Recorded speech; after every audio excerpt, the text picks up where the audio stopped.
এখন যদি আপনি বলেন যে আন্দোলন সংগ্রামের ফসল হিসাবে একটা অনির্বাচিত সরকার, আমরা আমাদের সাপোর্ট, সবাই সাপোর্টে একটা সরকার গঠন হয়েছে, তো আপনি বলতে পারেন যে এই সরকার জনগণ সমর্থিত সরকার।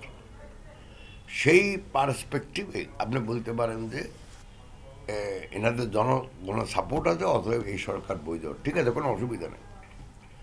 বাট কতদিন এই জনসমর্থন ছাড়া আপনি একটা সরকার রাখবেন?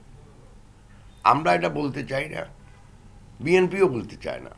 আমরা চাই সরকার বলুক ওনারা কি করতে চায় জনগণের কল্যাণে, কি করতে চায় ভবিষ্যতের স্থিতিশীল রাজনীতি আনার জন্য, যেই রাজনীতির মাধ্যমে দেশের বিভিন্ন খাতে উন্নয়ন হবে।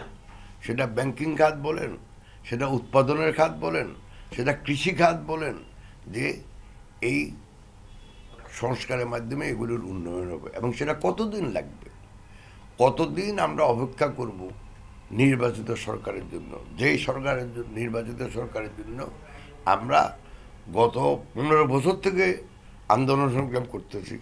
60 লক্ষ লোক আমাদের লোকের নামে আমাদের মানে আপনার মামলা দেওয়া হয়েছে, 1,52,000 মামলা।